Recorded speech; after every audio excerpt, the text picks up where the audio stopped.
I'm Naya, mom, boob nerd, board-certified lactation consultant, and lover of lipstick and curse words. I'm that weird Indian girl you knew in high school, all grown up. And I'm Alexis, mom, birth nerd, and therapist plus doula, encouraging parents to hold joy plus what the fuck is this mess simultaneously. Some people think I'm too much, but those aren't my people. And we are the Top Knot Squad. TKS is a tiny little podcast about motherhood in real life, the good, the bad, the ugly AF. Hosted by two women that are passionate about our beliefs and unafraid to speak our minds. Friends that wanted to create space for all that ish we are too scared to talk about. Are you ready to laugh, be vulnerable, and keep it real with us? Top knots are not required. If the Top Knot Squad content makes you laugh, nod in agreement, or makes you feel less alone, we'd love your support in the cost of producing this podcast. Visit patreon.com/TopKnotSquad to learn more about our budget-friendly sponsorship tiers and how you can help ensure that TKS has a future. Every little bit helps. On today's episode, TKS discusses the lost art of cooking at home. Thanks to a food, television, and social media culture that aims for Pinterest-worthy perfection, cooking at home has become yet another stressor on the exhausted parents' to-do list. According to the Washington Post, fewer than 60% of meals that are eaten at home are actually prepared at home. Today, the squad will discuss the struggle with meal planning and prepping, but more importantly, the ways that moving away from the kitchen can impact our ability to gather with the ones that we love. Today, we're excited to learn from chef and Spice Girl Ann Milneck on how to embrace home cooking so we can slow down, savor the moment, and prioritize our need for connection. Ann is the owner of Red Stick Spice Company in Baton Rouge, Louisiana. She's also my mom. Originally from LaPlace, Louisiana, Ann has lived in Baton Rouge for more than 20 years. She studied journalism at LSU and earned a culinary degree from the John Folse Culinary Institute at Nicholls State University. Helping customers make the most of their purchases and their time in the kitchen is Ann's main goal. Whether it's taco night for the family or a 6-course dinner party, every meal deserves quality ingredients. Little Cooking 101 lessons go on each day in her store. It's Ann's favorite part of the job. Ann likes to say, cooking disasters are inevitable, but you can't let the mishaps derail your efforts. Press on. Tomorrow is a new day with new ingredients and a new shot at deliciousness. For Ann, cooking represents happiness and family and comfort and joy. She wants everyone to feel the same way when they step up to the stove.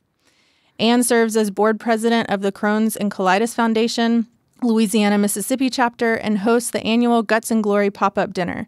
She served on the board of the Greater Baton Rouge YWCA as well as Runnels School fundraising committees and was a volunteer with Baton Rouge Magnet High. She currently donates her time as a cooking instructor to LSU Health's diabetes program. So, welcome. Thank you. This is fun. This is fun. Thanks for joining us. Absolutely. Absolutely. You're the second episode with someone our spouses, does that count as someone we're related to? We had one episode where all our spouses came on. Right. Yeah. But this is the first parent. Good deal. I'm honored. Thank you. So if you want to start, maybe just start telling us about your passion for the home cook and how you got to be where you are. For sure. So I always wanted to go to culinary school, and it just wasn't part of the plan when I graduated high school. So I went to LSU and I graduated, met my husband, met your dad, and had kids and was a soccer mom, and I had a career in marketing, and then I stayed home with the kids and did some freelance writing. But I just always wanted to go to culinary school, and when I turned 40, I said to your dad, I've always wanted to go to culinary school, and he said, that sounds like a good idea. What he didn't know is I was going to go the next day and enroll, which is what I did. So at 40, I drove to a nearby town for 3 years and earned my degree in culinary arts. And I knew I wanted to do something with food, but I learned really quickly as a 40-year-old among 20-year-olds that I probably wasn't going to go work the line in a kitchen. Mm-hmm. And so when I graduated, I was looking for what I wanted to do, and this little spice shop was here in Baton Rouge, and I was a customer. and the previous owners were ready to retire back to California, and the store was up for sale. So I bought the store, and it was perfect. It keeps me around what I love, but I'm not dealing with those tough hours that the restaurant industry requires. So I've grown this. I've owned the store for 6 years now. I've grown the store to 2 locations. We're about to expand again and expand our cooking classroom. And when we first opened the store, it was positioned really like a gourmet shop with hard-to-find ingredients. And it was a little intimidating. Mm-hmm. And I remember one of my first interactions. So we're in Louisiana, and we eat red beans and rice on Monday. It's like a tradition. So I remember being in the store, and a woman came in, and she said, I read that you bought the store, and I wanted to come in and talk to you. And I said, what kind of cooking do you do? And she whispered, I still make red beans and rice on Monday. And I thought, why are we whispering? What's wrong with that? Yeah. Right. And it really brought forward what the level of intimidation is in this world. And I love all this connectivity, and I love social media, and I love my phone. But the world of food is pretty fascinating, because we are at an all-time high with food information when you think about blogs and Pinterest and, so on and so forth. But our cooking is at an all-time low. People who cook at home, that number is at an all-time low. It's been declining steadily since the 60s, when women went back to work and the microwave was invented. That all makes sense, but the steepest dip was in the early 2000s. Really? And that is when I remember food bloggers coming on the scene. Rachel Ray had like 30-minute meals, and Martha Stewart was telling us what was a good thing and what wasn't a good thing. And I remember food bloggers, and I remember, oh my goodness, this is awesome. And then it just exploded exponentially. And that is when cooking really took a nosedive. That's fascinating to me, that we have so much information, but we're doing so little of it. And it makes me wonder if those beautiful photos that these bloggers post maybe have factored into some intimidation among cooks, that maybe they're doing it wrong. Yeah. And we actually get that specific question in the store. People come in with a printed recipe, and they're worried that they're going to do it wrong. So, yeah, that's what we see day to day in the store in terms of that sort of angst with home cooks. No, go ahead. I think we're both going to say the same thing. Pinterest fail? Well, no, not Pinterest fail, but just the intimidation factor on social media, whether it's cooking and preparing a meal or motherhood, or in my line of work, breast milk supply. And you see these moms with these freezers of milk, and other moms are like, oh, I'm just making enough. I can only pump 6 ounces. And in my head, as a lactation consultant, I'm like, what the hell? 6 ounces is amazing. Yeah. But no, just that intimidation factor. And it's almost like the more we connect, sometimes I feel like the more connected we are, the more isolated we feel. Connected to social media. Connected to social media. Not face-to-face. Correct. Yeah, not face-to-face. Social media connection. Yeah. Right. And I see it with, so I have a social media person, and she's often telling me about, like, words that are trending or themes that are trending, and, we need to think about it. And one is meal prep. That's definitely trending. My husband just talked to me about that last night. So I really dove in and looked at it, and the one that got me was the 15 matching Rubbermaid Tupperware containers with all the food in it, and I was just like, oh no, this is not real life. This is not achievable for most folks. Or freezers full of just casseroles perfectly stacked up. And I think it delivers the message of this is how you meal prep, like this is the right way, when in reality, meal prepping, is probably a lot like feeding, when it comes down to feeding your baby or raising your children, it's what works for your family. And probably that woman looking at all those perfectly matching Rubbermaids, which clearly had never been used before. Or lunches, like kids' lunches. Right, in perfect bento boxes, stuff like that. It's so not achievable, and it just sort of, I just hear people come in the store and you can tell they're just about to throw in the towel because they could never achieve that. So the connectivity is good until it discourages someone from doing something really good for themselves or their family. Yeah, no, totally. Small side note, when you mentioned that you've owned the store now for 6 years, I was like, what? And then I remembered bringing Rory to the store, and he was in a baby carrier. He was 1 month old. Yeah, that's insane. Yep.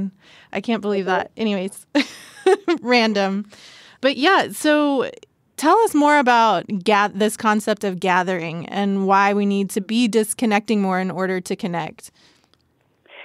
So it just happened. I just walked out of a cooking class, and I was asked to teach a class on healing foods and spices for a group here in town that's a running group. They get together and they run together. And I could tell that they were waiting for the 5 bullet points. What are the 5 items I need to have to be well and have longevity? And I open with, I'm not a doctor, I'm not a registered dietitian, I'm a cook. And the truth is, if you're just cooking from whole ingredients, then you're doing it right. So all plants on earth are anti-inflammatory and really good for you. We can certainly delve in and talk about the turmeric and all the things you read about. But what I told them as we were eating, I said, when you look at the healthiest populations on earth, what they call these blue zones, where there's the most centenarians, the most folks who live to 100, when they started studying these little pockets of civilization that don't have a whole lot in common in terms of, in Sardinia, Italy, they drink alcohol every day, but in Loma Linda, California, they don't consume alcohol. And then there's Okinawa, and some are vegetarians, and some are meat eaters. They were like, what is it about these populations that make it so that these folks live so long? And the one thing that is common among them is social interaction daily. It is a daily occurrence, whether it's through friends, family, community, or sometimes their religious beliefs. There is social interaction every day. And when you start to study that and then start to study the opposite, the effect that loneliness and isolation has on the human body, there is definitely something there. So every cooking class we teach ends in us sitting together and sharing the meal together, because I believe that's where it's at. Like that's where the connection is made, and it all makes sense. And these are strangers. These are folks who signed up for a cooking class and didn't know each other. And by the end, we're all taking selfies together. That's awesome. I love that. Yeah. I think it's so important that connection happen, and that even if dinner didn't come together and, you put that calamity plan in place, as my mother used to call it, and make scrambled eggs or whatever it is that you always have in the kitchen to get something on the table, that sitting around the table and that connection still happen. I know that for a lot of my adult life, I would fret in perfectionism about, I do Thanksgiving in my family, and there was a period of time when we did lots of dinner parties with other couples, and my level of stress, I can remember coming down from those events and just wanting to drink all the wine. And your body hurt, right? Your body physically was hurting. Oh, absolutely. And it makes me sad to think back to it, because I spent a lot of time fretting over baseboards and the garnish for the appetizer, or should I have made rosemary compound butter instead of basil compound butter? When in reality, folks are so excited to be invited to your house. Yeah. Like, no lie. Yeah. Like, they're so excited to be spending time with you. Mm-hmm. Like, the energy I wasted on that kind of fretting just to hear the stories today when people talk about, remember that time you invited us over? You know, Mm-hmm. they don't remember the compound butter. They just remember the conversation you had. Yeah. Yeah. Yeah. So I'm very watchful of my children who are adults, Alexis, and then Clay and Emma are 19 and 21, and I watch how they gather and what they do with friends, and I love this tradition of Friendsgiving and how they are super casual about it and aren't worrying about perfectionism. And I just want them to keep that and latch on to that, because that's really where it's at. It's not in all the food perfection details. Yeah. My family, we don't have any family that lives in Texas. Everybody lives on the East Coast. And so since we've been living in Austin, we've been doing a Friendsgiving with another family. This year will actually be our 5th Friendsgiving together. And it's been super fun. Just because life gets busy, we don't get to see them as often as we would like. We definitely see them more often than just Thanksgiving, but not as often as we'd like. But still, it's kind of nice to have friends where we go over to their house or they come over to ours. We alternate years of who hosts, and we just sit down and we eat together. And we know the kids are going to be kind of running around losing their minds, but it's okay because her house is my house and my house is her house. And we know where things are in the kitchen, and having that familiarity with friends when you can't do that with family just because of distance is really comforting. Mm-hmm. I love that. And I heard someone say recently, you can't really do a tradition wrong. You can't, there's no wrong way to have a tradition. You just, that's it. You just did it. Mm-hmm. And yeah, I think that sort of thing is so important, and it's something that I just try to pound home to the customers who come in, and I see them with their furrowed brows as they're holding their stack of recipes as they're planning their dinner party. I'm just like, people are just excited to come over, I promise. Yeah, the first time I hosted Thanksgiving for Ben's family, I served it on paper plates. And that's fine. Yeah. Which actually, it's easy cleanup. It was so easy. Yeah. Well, we have a tiny house, and I didn't want all those dishes, and it was a lot. He's got a big family. It was a lot of people, but I probably shouldn't have said that. Living in Austin, I'm going to get hate for using paper plates. So I'm not the cook in the family. My husband is the cook. I am one of those people who is intimidated by kitchens and recipes and following it to a T. And I feel like even when I follow a recipe to its entirety, everything the way that it's written, the food is good, but I feel like I'm missing that extra something to it to really make it mine. Do you have any tips for someone who's just a complete novice in the kitchen of how to make this whole thing and cooking for my family or cooking a meal for friends seem less intimidating?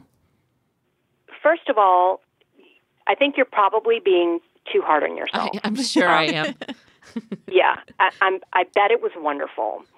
So I want to tell you what a chef's favorite meal is. It's food that is warm on a plate. And okay, I can handle that. It doesn't, I think that even takes it a step further, because if someone made me a sandwich, I'd be cool with that too. I think that a lot of folks feel that other folks' expectations are way too high, and we need to back off of ourselves a little bit. I think that's part of it.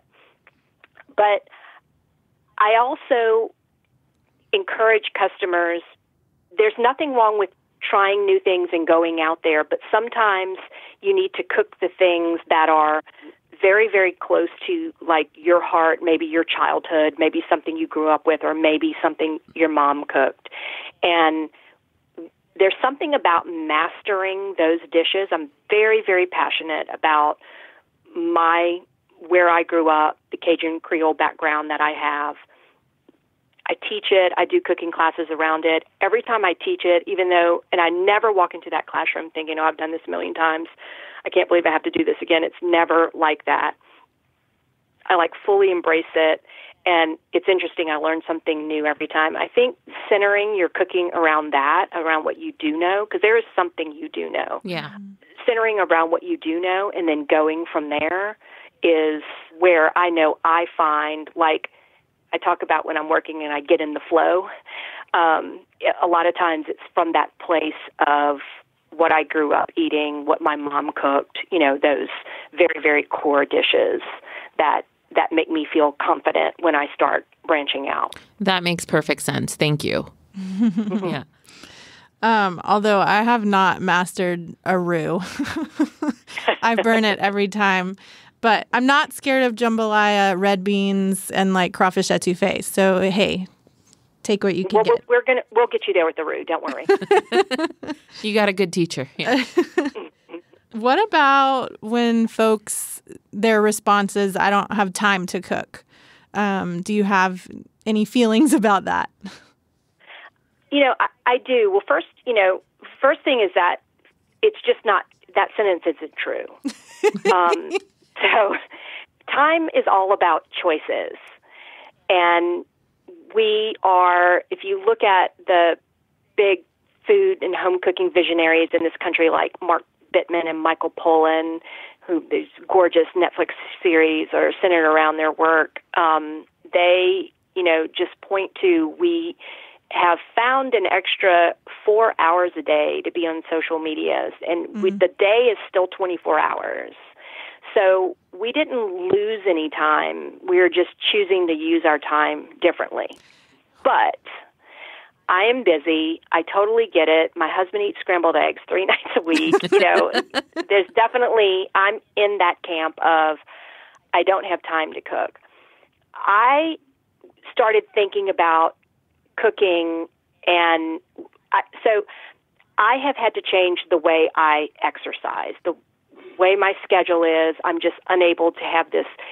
Exercising used to be like this event. Like I'd pack the bag and I'd get dressed and I'd drive to the place and then I'd spend an hour at the place, like the whole thing. And I just don't have that anymore. And someone introduced me to the concept of micro exercising. Like this morning I did a 10-minute high-intensity routine, and then I'm going to do 15 minutes of yoga before I go to bed. And I went to my personal trainer, and I said, hey, could our training sessions be 30 minutes? Like, could we get it done in 30 minutes? Like, is that possible?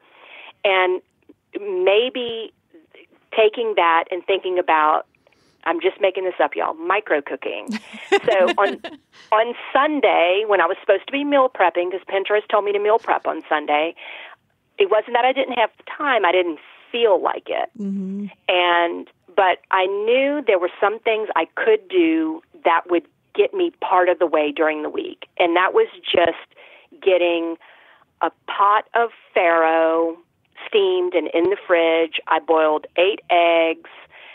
I didn't make 4 casseroles and line them up in the freezer. I didn't do that. I just did a few things that would get us to a place where on Tuesday night, the farro is made, and now all I have to do is grill the fish or,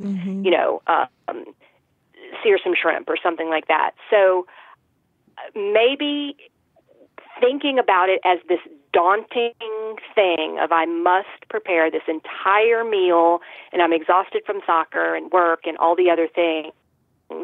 Perhaps when we do have the time, doing some small things that could then help out on that Tuesday night or Wednesday night to wrap other ingredients around that to get a meal on the table. I just invented that, micro cooking. That's just like bija. Did I talk about that on another podcast? No. So bija means seed.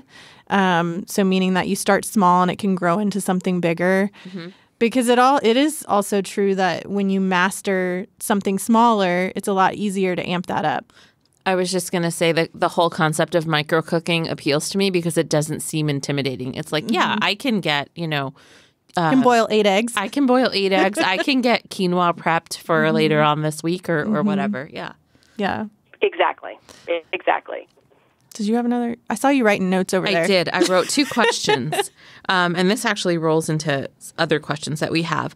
So with younger children, it can be really hard to have a designated family mealtime just because, at least in my family, the kids eat first. And then my husband and I sort of like pick off the leftover chicken nuggets and fries that they didn't eat 2 hours later and they're ice cold.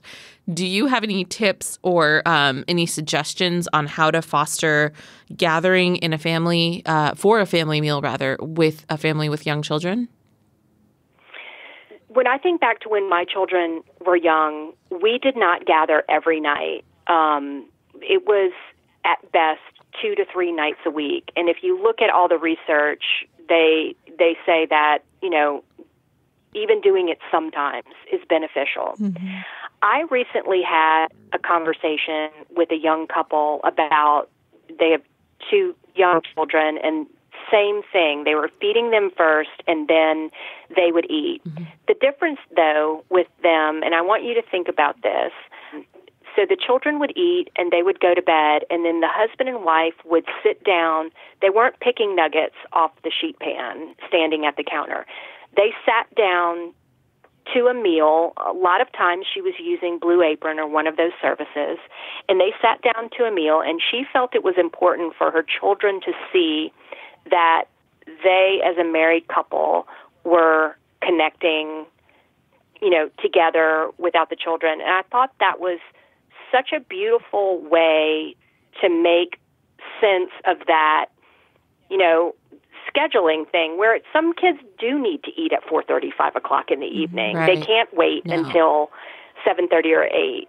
And I thought that was such a brilliant approach that, and it was just all in her words and the way she framed it, that she thought it was important that her children see that she and her husband would sit and enjoy time alone. And they do make time to all sit together on those nights that it does make sense for them. But that was the way she approached that same scenario, but less of we'll just eat these half-eaten chicken nuggets, and more of an effort to prepare a meal for the couple to enjoy together.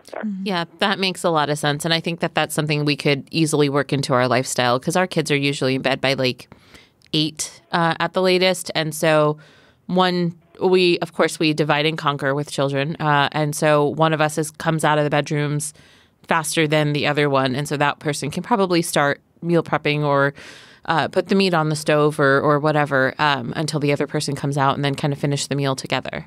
Mm-hmm. And I think what's important is that you not look at that as a 5-day or 7-day-a-week thing, okay. that their effort be there to do that once, maybe twice a week. Mm-hmm. And then, let it go from there. Let's see what happens with that. But that was something that I was just like, so simple, so smart, mm-hmm. brilliant, and you're not eating cold nuggets. Mm-hmm. Micro gathering. Everything is micro in our conversation. Yes, it is. Well, that kind of relates to my question, because you know that Rory doesn't eat anything. Mm-hmm. What are your thoughts on picky eaters? Do you have any tips for families that may have a picky eater and how they can kind of expand a tiny human's palate? Or I don't know. What are your thoughts? So this is interesting, because I was thinking about this recently. I was talking to a mom of an older child. He's about 13, and picky eating had gotten to a place of he was avoiding social interaction. He wasn't going to sleepovers. He didn't, going to school was getting tough. Mm-hmm. Every family meal was awful, and he ended up with a diagnosis of like OCD. But there's a speech therapist here in town that he went to group sessions with other picky eaters, and they were super open about it, and I thought that was so fascinating. But it got me thinking about my kids when they were younger and the periods of picky eating with them. It was interesting. My daughter, Emma, when she was younger, she had this long stretch of time when mostly all she ate was fruit, and we were like, adorable. Look how healthy she is. Yes. This is my youngest son, too. And my son, there was a period of time when all he ate was a piece of chicken, mashed potatoes, and some black beans. And we looked at him and said, you need to eat a salad. And it was all about this concept that we believed of what was healthy and what wasn't. And this word healthy comes up a lot in the store. And it's just like, what does that even mean? And I never had a conversation with the pediatrician about my daughter eating only raspberries and strawberries because look how healthy she is. But I was very concerned about my son's 3 items that he would eat. And it was all about what we decided, my husband and I decided, of what was healthy and what wasn't, and who's to say what was correct. Flash forward, she turns 16, she goes to hippie summer camp, and comes back and she's a vegan. Again, we're like, adorable. Like, look at her. We're making nut butter, and we're using coconut oil, and isn't this precious? And really, and I stopped and thought about it and really listened and watched, what I was looking at was a little bit of disordered eating. But the story that was out there in the world, and kind of still is a little bit, was that, look how earthy and crunchy and granola she is, and she's so healthy. And so I think that alone is a start, just stopping and thinking about what is the issue, what really is the issue. Do we actually have an issue? Is this a period of time when he's also challenging me on what shirt to wear and not picking up his toys and not wanting to wear his seatbelt in his car seat, or whatever he might be challenging you on? Sometimes I think some of that is just what they do at that age. But beyond that, I remember when we just made it no longer a topic of conversation at the dinner table, that there was no more nagging, there was just no more conversation. That helped a lot. And I also remember when things opened up for us a little bit, when I involved them. Now, I like being alone in the kitchen. Julia, that's a famous quote from Julia Child. You were alone in the kitchen. And I dig it. I don't really want my kids in the kitchen with me. Right. But I'm all for, if you're game for having your kids help you in the kitchen. What opened up for us was in the planning.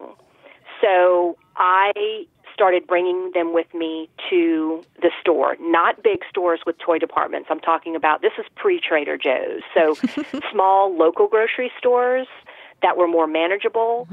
International stores are typically small and have really cool produce departments and have interesting things. Places where they could sort of, I knew they were safe and within reach, and they could sort of just kind of go and find their own thing. And we established a night when they planned the meal. We'd eat a lot of fruit on Emma's night, and, we'd eat chicken and beans and mashed potatoes on Clay's night. But I did notice things turned around when I started having them take a active role in the planning and making sure that conversations at the dinner table, that the stress of what they were or weren't eating, that didn't take place at the dinner table. We did that either before or afterwards. But a lot of that worked itself out when I got them involved in, okay, so you have Wednesday night next week, what's the plan? And I'm a list maker. I like bullet points, I like paper, and we would make a chart. We would make a list, and I noticed things turned around when I did that. But no, it's a tough topic because I see the moms come in and they're just, and I'm sure I look the same way. It's, you wonder, are they thriving? Are they getting the nutrition they need? It's super scary. And I don't want to be the older mom who says, oh, it'll be fine. It's just a phase. They'll grow out of it. I really, I see that concern on their face that this is a huge thing for these moms. And yeah, it's just interesting now to hear these stories and then think back of how it all played out with us, with our kids. And Emma doesn't just eat fruit. today, right? No.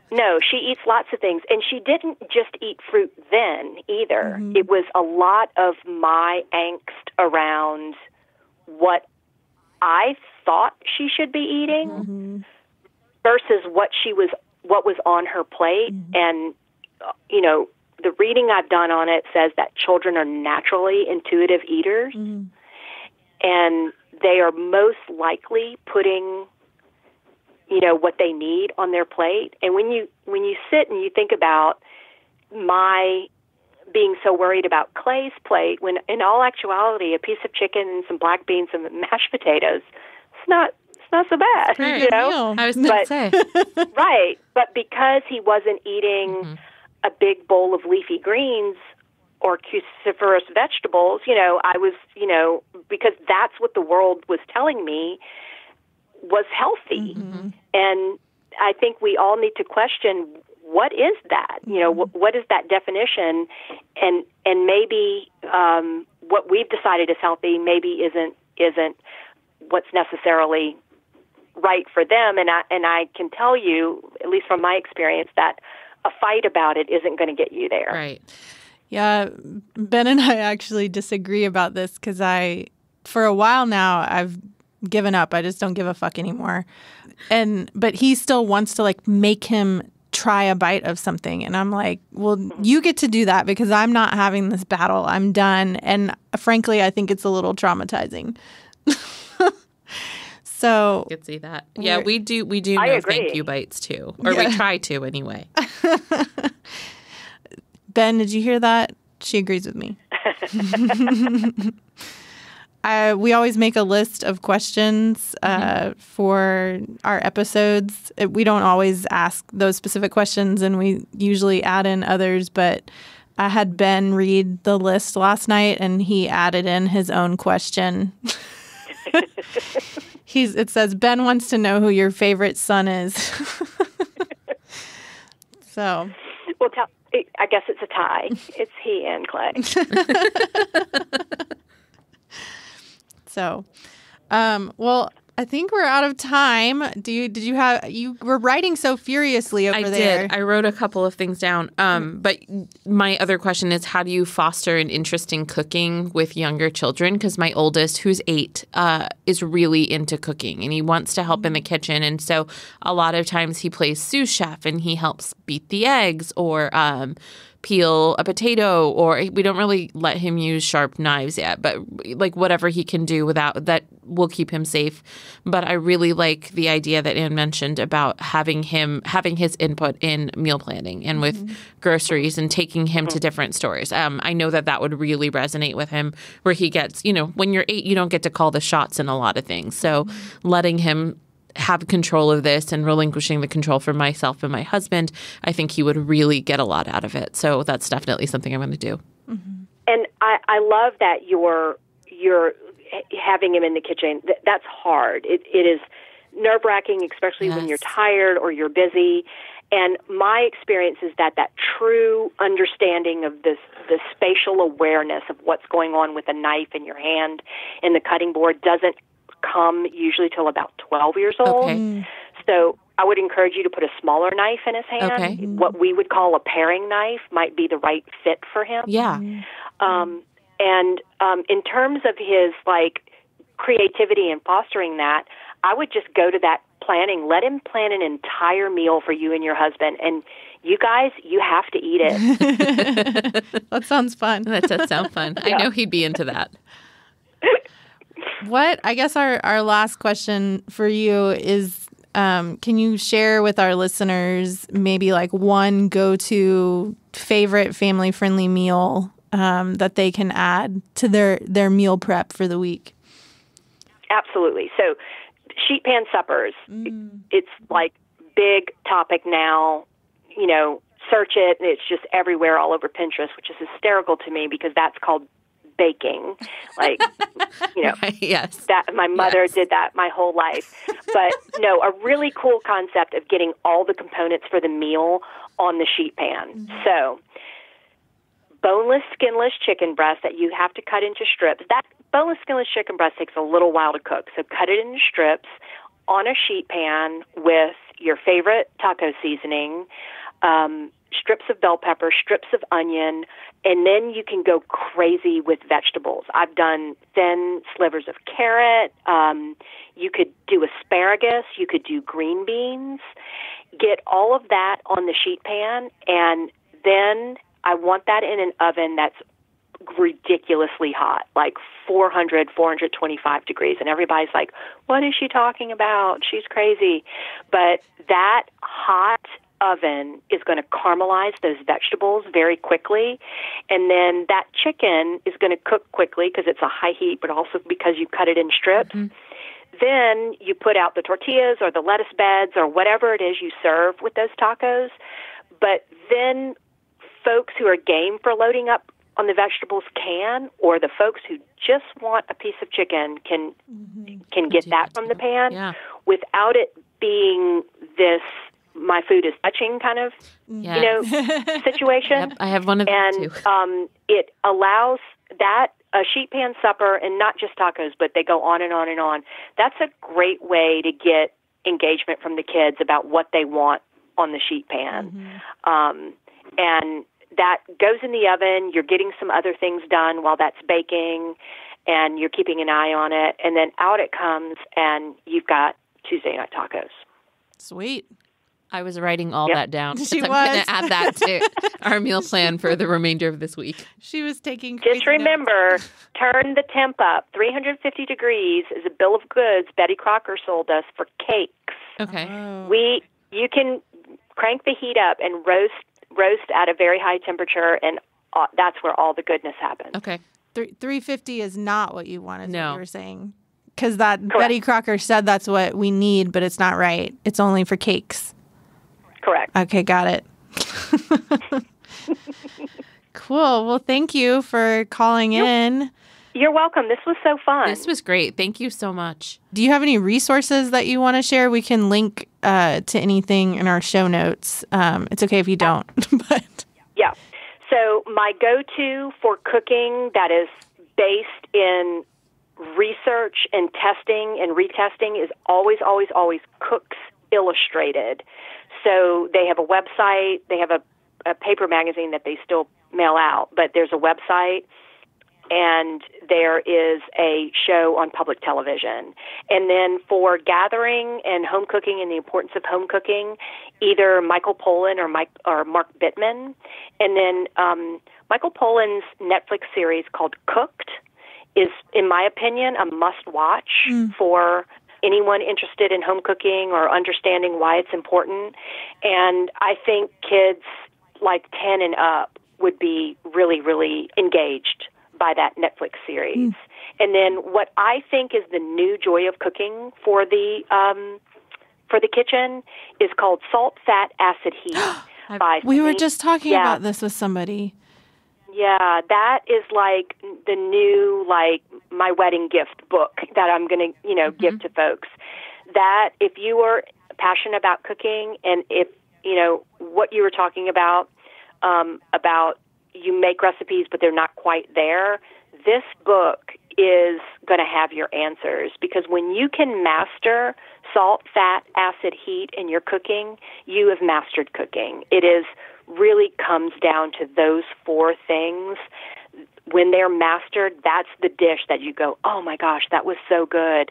That's because those four things were correctly took place in that recipe. So that those would be my big. I'm a food nerd. I'm not on Pinterest a whole lot. I don't follow very many blogs. I'm just all about a certain handful of authors, and then super nerdy TV shows. That's funny. We've got a boob nerd, a birth nerd, and a food nerd. I like it. Yeah. All right. Well, thank you so much. We will link all of those resources for our listeners, and we appreciate you coming on. Thank you, Anne. For sure. Thank you. Thank you so much. I love you, Alexis. Love you. All right. Bye. Bye.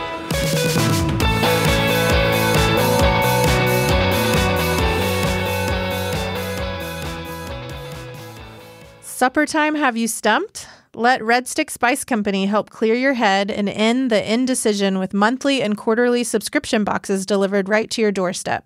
Open up your box and get ready for endless mealtime possibilities with monthly and quarterly subscriptions that include spice blends from around the globe, infused salts, extra virgin olive oil, and balsamic vinegars.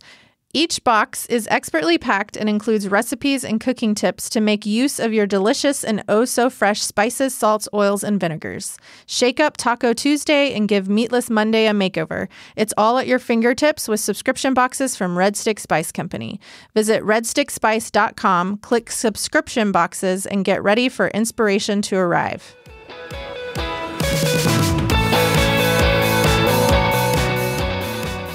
If the Top Knot Squad's content makes you laugh, nod in agreement, or makes you feel less alone, we'd love your support in the cost of producing this podcast.